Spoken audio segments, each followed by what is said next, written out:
지금 교육기간, 지금 뭐 직무교육을 받아보셨는지 모르겠지만, 3개월간의 직무교육 시킨 경우에 설정하는 의무재직 기간, 이 의무재직 기간이 어디서 나오냐면, 우리 같은 보통의 일반 근로자들은 의무재직 기간이 그렇게 의미가 별로 없을 수가 있는데, OJT를 많이 하는 회사는 아니면 어떤 특정 직무가 꼭 필요한 사람들이 있어요. 그런 사람들은 내부적으로도 그렇고 외부적으로도 업무 위탁교육을 시키는 경우가 있고요. 그렇게 했을 때, 교육을 3개월만 시켰는데 갑자기 나가겠다는 거예요. 이런 게 어디서 많이 나타나냐면 우리나라 항공사들의 D항공과 A항공 이쪽에서는 1년 이상인 사람들을 뽑습니다. 근데 옛날에는 외국 항공사들이 그 항공사들하고 급여나 처우 비슷할 때는 별로 그런 게 없었는데 이제 그쪽이 이제 많이 올라가게 됐어요. 외국 항공사 그대로고. 그러다 보니까 외국 항공사에선 직무교육을 스타디스트들을 승무원들 시키잖아요. 근데 딱 1년 치고 나가버린 거다. 우리나라가 좋으니까 다 나가버린 거예요. 그럴 때 6개월을 시켰으면 18개월 동안 의무재직 기간을 설정할 수가 있고요. 이거는 지구능력개발법 제9조에 의해서 그렇습니다. 대신 그 기간은 3배를 초과할 수 없다고 되어 있죠. 그리고 전체 기간은 5년 이내고요. 이 법이 생긴 이유가 뭐냐면 대한항공에서의 기장하고 키우려면 2년 정도 교육을 시켜야 되거든요. 그 교육받고 다른 데로 더 좋은 데로 가버리는 거죠. 그랬을 때 의무재직 기간을 설정을 했고요. 의무재직 기간 동안 설정했을 때 그럼 안 했을 때 어떻게 할 것이냐. 그 부분을 해외로 나갔을 때 뭐 임금 지급하는 것까지를 달라고 회사는 청구했다가 결국은 그 부분은 빠지고 교육비는 반환을 해라. 그렇게 판결이 났습니다. 그래서 이런 내용은 사기에 꼭 넣어주시고 교육을 받았을 때 의무재직 기간을 할 수 있다는 거고 그 내용은 회사가 하는 게 아니라 그러자 지금 개발법에 나와 있어요. 그래서 이런 것들을 다른 데로 하시고요. 안전 및 보건 이런 것들은 이 의무를 좀 참조하시고요.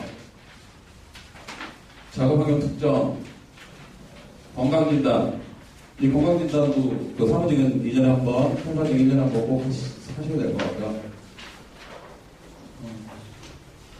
재해보상은 보통 이제 산재법에 따른다라고 되어 있어요. 그래서 이 부분은 좀 참조를 하시고요. 시간, 아까 근로관계를 맺고 근로를 제공하고 임금을 지급하는데 그 기준이 되는 게 이제 근로 시간이겠죠. 그래서 이 소정근로 시간, 업무의 시작과 종료 시간을 명확히 규정되어 있는지 여부. 그래서 일주일에 소정근로 시간과 업무 시작과 종료 시간은 해석상 혼돈이 없도록 명확히 규정하도록 함. 이렇게 있잖아요.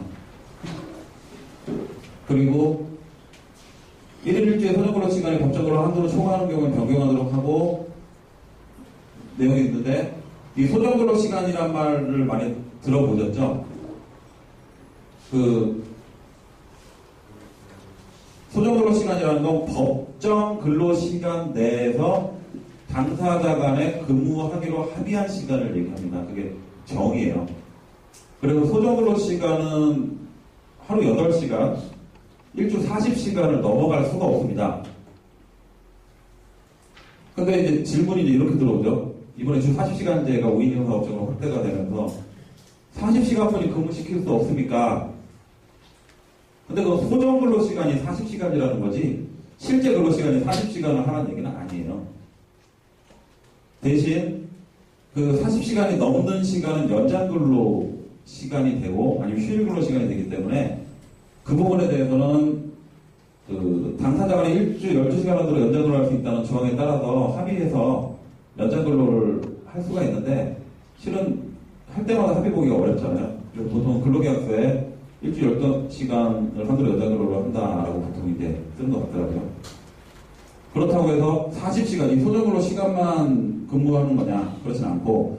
근데 여기 지금 노동부에서는 업무 시간과 종료 시각은 해석상 혼선이 없도록 명확히 규정하도록 한다고 했는데, 취업규칙에 이 시험과 종업을 써놓으시면, 그거 바꾸실 때, 취업규칙 변경 절차 밟으셔야 돼요.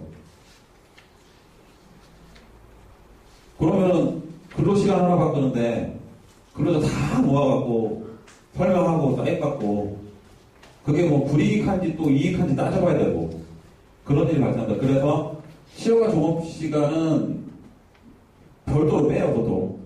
근로계약서에 의한다라든지 아니면 회사 고시에 의한다. 그러니까 시효과 종업이 계속 바뀌는 회사도 있거든요. 그래서 요거를 이렇게 명확하게 규정하기보다는 이 부분은 근로계약서에 의한다라고 해서 그쪽으로 보통 뺍니다.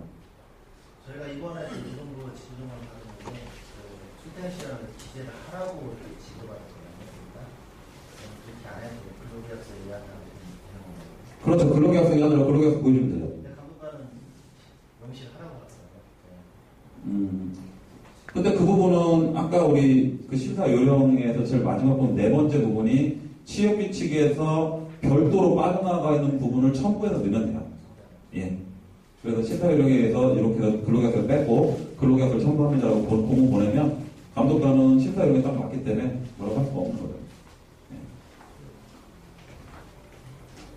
소정근로시간 그리고 경비원 보일러공 이번에 경비원 그 최저임금법 2015년까지 유예하겠다고 어저께인가 발표됐죠.